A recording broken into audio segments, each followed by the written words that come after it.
I'd never cared what name my best friend had saved my number under. Why would I? We had been inseparable since we were 12 years old, surviving middle school bullies, high school heartbreaks, cheap college apartments, and the confusing years of becoming adults. She was my safe place, and I was hers. We laughed at people who tried to turn every friendship between a man and a woman into a love story. Then one ordinary Saturday changed everything. It started with a broken phone. Emma had dropped hers into a sink full of water while trying to answer a call. She groaned dramatically, tossed the soaked phone onto the kitchen counter, and begged to borrow mine to log into her email while we waited at the repair shop. I handed it over without thinking. A few minutes later she smiled awkwardly. "Can you text my number? The repair guy needs to confirm it's mine." "Sure." I opened my messages, searched for her contact, and froze. Her reply popped up with the name she had saved me under. "Future husband maybe a currency IDRS.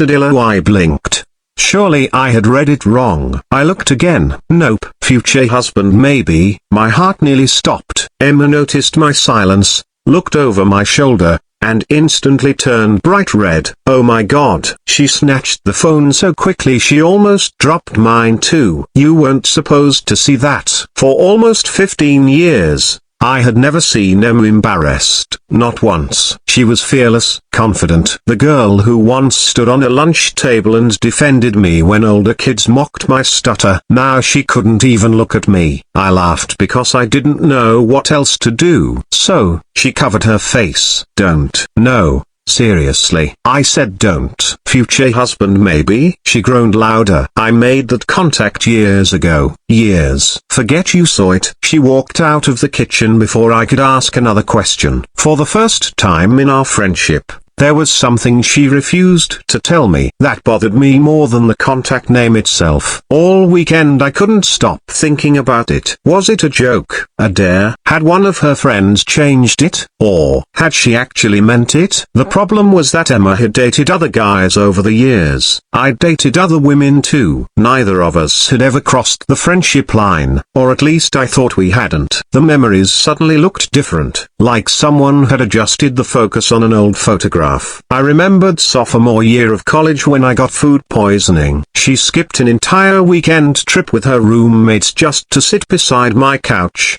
changing cold towels on my forehead. She claimed she'd only done what any friend would do. Maybe. Then there was my first serious breakup. I had shown up at her apartment at midnight looking completely defeated. She didn't ask questions. She simply wrapped me in the biggest hug I'd ever received and let me cry without saying a word. I remembered every birthday she'd planned, every promotion she'd celebrated harder than I did.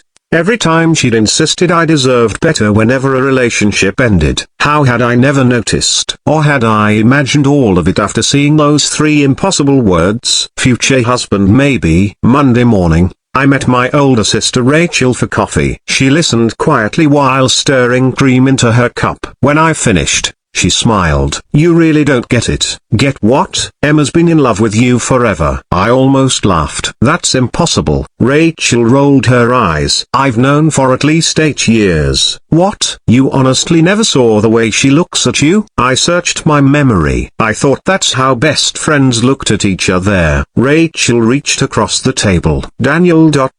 Women don't spend 15 years remembering your favorite buy, checking whether you got home safely after every road trip, or refusing to date men who make them choose between the relationship and their best friend." My stomach dropped. "She actually did that?" Rachel nodded. "Twice." I couldn't speak. Emma had never told me, not once. That evening I invited Emma over for dinner. Nothing fancy, just homemade spaghetti. The same meal we'd cooked together dozens of times. The atmosphere felt different. Neither of us knew what to say. Finally I cleared my throat. I talked to Rachel. Emma closed her eyes. "She told you. She thinks you've loved me for years." Emma stared at her plate. I told her not to ever say anything. "Is she right?" The silence lasted forever. Finally she whispered, "Yes." One word, barely audible, yet somehow louder than anything I'd ever heard. I never wanted to ruin what we had. She looked up with watery eyes. You were already the most important person in my life. I figured if we dated and it failed ...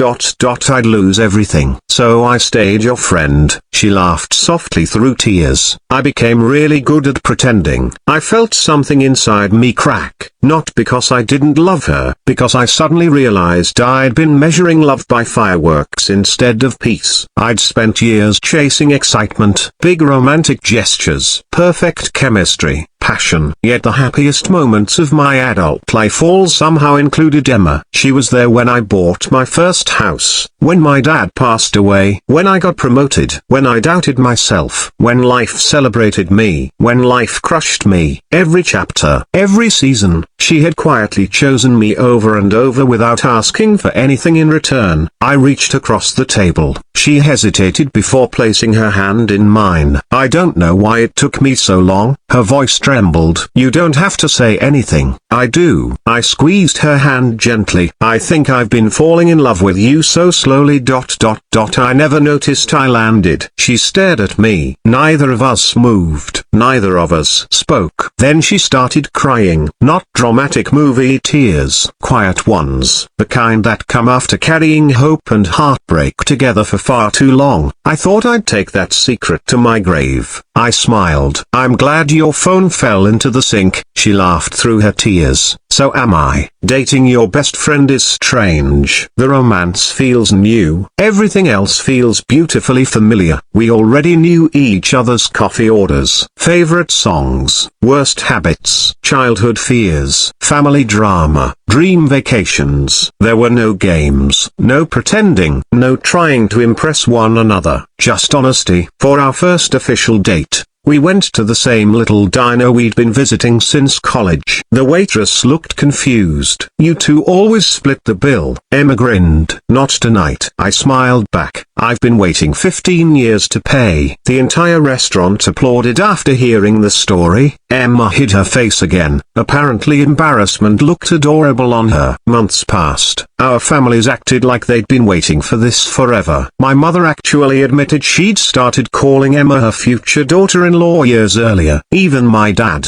before he passed away, had once asked if I was sure Emma was just a friend. I finally understood why he'd smiled when I answered yes. He had known me better than I knew myself. One autumn afternoon, we visited the lake where we'd skipped class as teenagers. The leaves painted the water in shades of gold and crimson. Emma sat on the old dock swinging her feet. You know something funny? What? I never changed your contact. I laughed. You still have it? She handed me her new phone. Sure enough, future husband maybe a currency IDRS Cedilla. You kept it all these years. I couldn't bring myself to delete it. I smiled. I think it's outdated. She looked confused. I reached into my jacket pocket, pulled out a small velvet box, opened it. Inside was the ring I'd spent months choosing. I think maybe deserves an upgrade. Her hands flew to her mouth. The tears returned instantly. Emma, I could barely keep my own voice steady. You've loved me at my worst. You believed in me when I couldn't believe in myself. You never asked me to become someone else. You simply stayed. I spent years looking for a soulmate without realizing she'd been walking beside me the entire time. So, I took a deep breath. Will you change my contact to husband? She laughed so hard she cried even harder. Then she nodded. Yes, over and over again. Yes. She threw her arms around me,